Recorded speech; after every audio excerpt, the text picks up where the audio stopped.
बिस्मिल्लाहिर्रहमानिर्रहीम। मेरा नाम है इंजीनियर हमाद हैदर और आप देख रहे हैं H gulf consult YouTube channel. चलें जी, मैं आज आपके लिए लेके आ गया हूँ method statement of earthwork. Method statement है ये अर्थवर्क के लिए, ठीक है। उसके सबसे पहले मैं आपको टेबल ऑफ कंटेंट्स बताऊँगा कि मेथड ऑफ स्टेटमेंट में जो अर्थवर्क की है उसके अंदर में कौन कौन से टॉपिक को हम क्लियर करते हैं, कौन कौन से टॉपिक्स हम जो है ना, ठीक है, डिफ़ाइन करते हैं। ठीक है, ये साथ साथ हाईलाइट करता जा रहा हूँ, इसको आप मद्देनज़र करते जाएं। ठीक है, कि हम कौन कौन से टॉपिक्स जो है वो मैंडेटरी हैं मेथड ऑफ स्टेटमेंट में।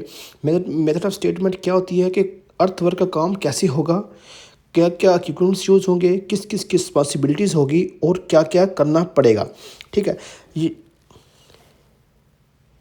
देख लें। सबसे पहले इंट्रोडक्शन है, उसके बाद पर्पस ऑफ डॉक्यूमेंट है, उसके बाद स्कोप ऑफ वर्क है, उसके बाद रेफरेंसेस हैं, उसके बाद पर्सनल्स एंड रिस्पॉन्सिबिलिटीज़ है, उसके बाद रिसोर्सेज हैं, प्रोसीजर है, HEC रिक्वायरमेंट्स हैं, इन्वायरमेंटल की रिक्वायरमेंट्स हैं, उसके बाद कंस्ट्रक्शन लॉजिस्टिक की रिक्वायरमेंट्स हैं, ट्रैफिक टेम्परेरी डिटोर प्लान है।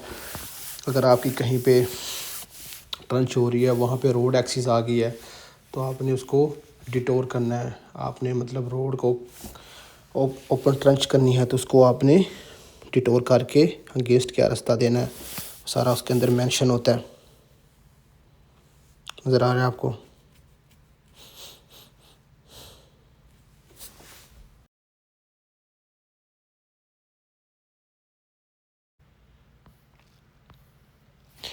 ठीक है, समझ रहे हैं आप?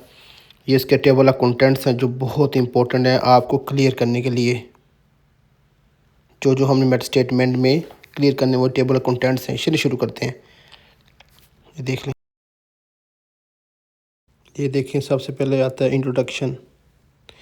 इंट्रोडक्शन के अंदर आप अपना बताते हैं, स्कोप ऑफ वर्क बताते हैं कि हमारा स्कोप ऑफ वर्क क्या है, प्रोजेक्ट का नाम क्या है। ठीक है, उसके बाद आप पर्पस बताते हैं कि डॉक्यूमेंट का पर्पस क्या है। उसके बाद देखें स्कोप ऑफ वर्क आ गया है। उसके बाद रेफरेंसेस आ जाते हैं कि आपने मेथड ऑफ स्टेटमेंट बनाने के लिए कौन कौन सा रेफरेंस यूज़ किया है।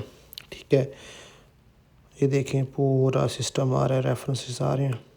ठीक है, आपने कौन कौन सा STM यूज़ किया है सारा अभी मैं आपको फर्दर वन बाय वन दिखाता जा रहा हूँ हेडिंग के साथ। जो आपने टेबल ऑफ कंटेंट्स में हेडिंग पढ़ी हैं वही हेडिंग इसके अंदर आ रही हैं, आप देखते जाएं। रेफरेंसेस आपको सारे बता रहा है।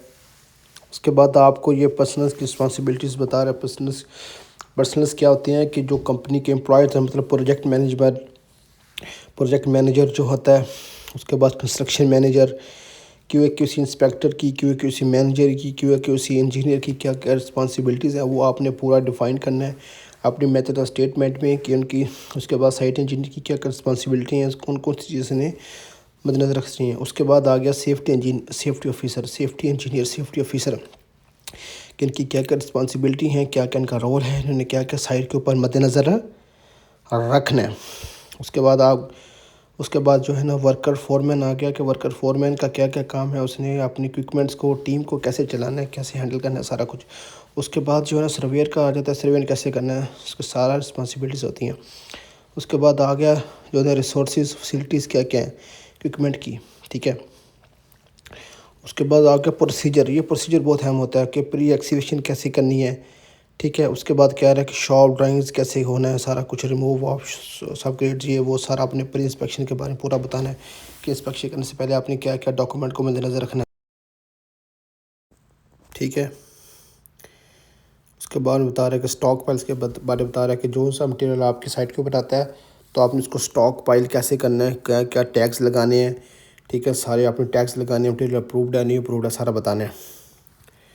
उसके बाद मटेरियल हैंडलिंग प्रिजर्वेशन कैसे करनी है, स्टोर कैसे करना है, इसको बाउंड्री करना है, ये सारा टैग्स लगाने हैं। उसके बाद इंस्पेक्शन एंड टेस्टिंग करनी है। जो आपका मटेरियल आएगा उसका सैंपल उठवाना है, थर्ड पार्टी के साथ उसको टेस्ट करना है, सारा बताना है कि सॉइल कौन सी अप्रूव्ड है कि नहीं अप्रूव्ड, सारा आपने अप्रूवल के बाद उसको इस्तेमाल करना है। क्योंकि आप कोई भी मटेरियल साइट के ऊपर विदाउट अप्रूवल से, विदाउट टेस्टिंग के आप इस्तेमाल नहीं कर सकते जब तक उसका रिज़ल्ट नहीं आ जाता। ठीक है, ये आपको पूरा बता रहा है, उसकी टेस्टिंग का तरीका बता रहा है कि कैसे कैसे करवाना है, सैंपल कैसे उठवाना है, ये वो उसका मद्देनज़र रखना है, सारा आपको ये प्रोसीजर बता रहा है। ठीक है, उसके बाद back filling and compaction work for stations. कि कह रहा है कि बैक फिलिंग कैसे करनी है।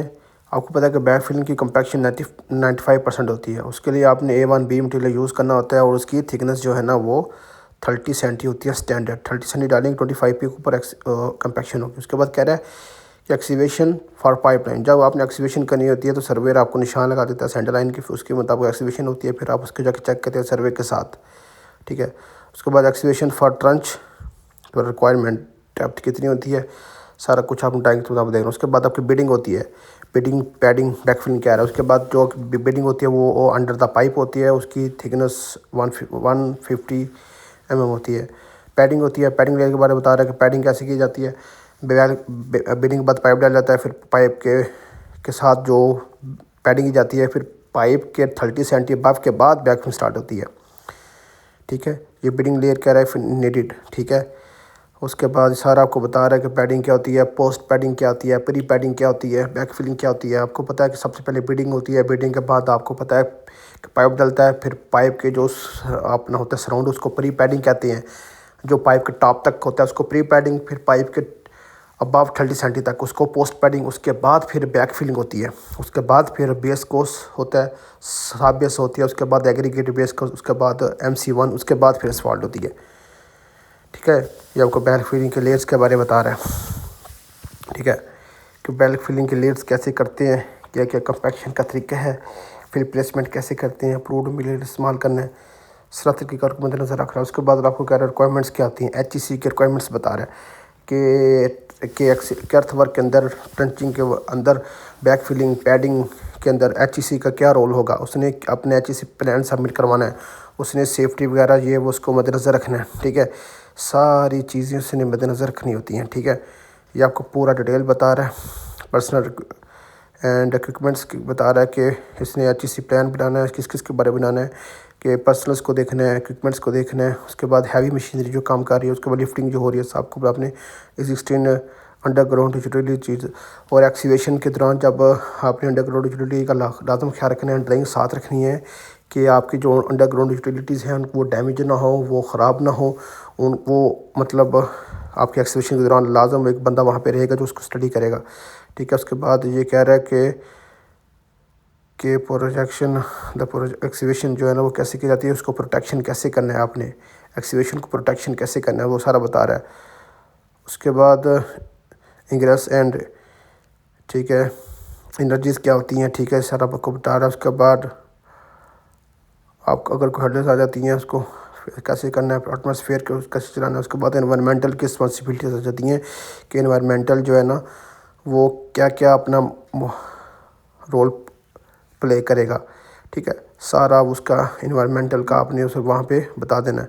एनवायरमेंटल जो है ना वो नॉइज़ कंट्रोल करेगा, डस्ट कंट्रोल करेगा, ठीक है। उसके बाद कंस्ट्रक्शन लॉजिस्टिक क्या करेगा कि जो आपका मटीरियल आ रहा है, जो आपके डंप ट्रक आ रहे हैं, उसको लॉजिस्टिक सारा हैंडल करेगा, ठीक है। उसके बाद एक्सिस होती हैं, एग्जिट्स होती हैं, ट्रैफिक कंट्रोल होता है कि कोई एक्सीडेंट ना हो जाए, उसकी प्योर मैनेजमेंट करना, अच्छा रोड प्रोवाइड करना, ठीक है। ये उसके बाद क्या है रिस्क असेसमेंट। रिस्क असेसमेंट क्या होती है ये मैं आपको अगली वीडियो में बताऊंगा। अगर किसी को पता है तो लाजम कमेंट में मुझे बताएं।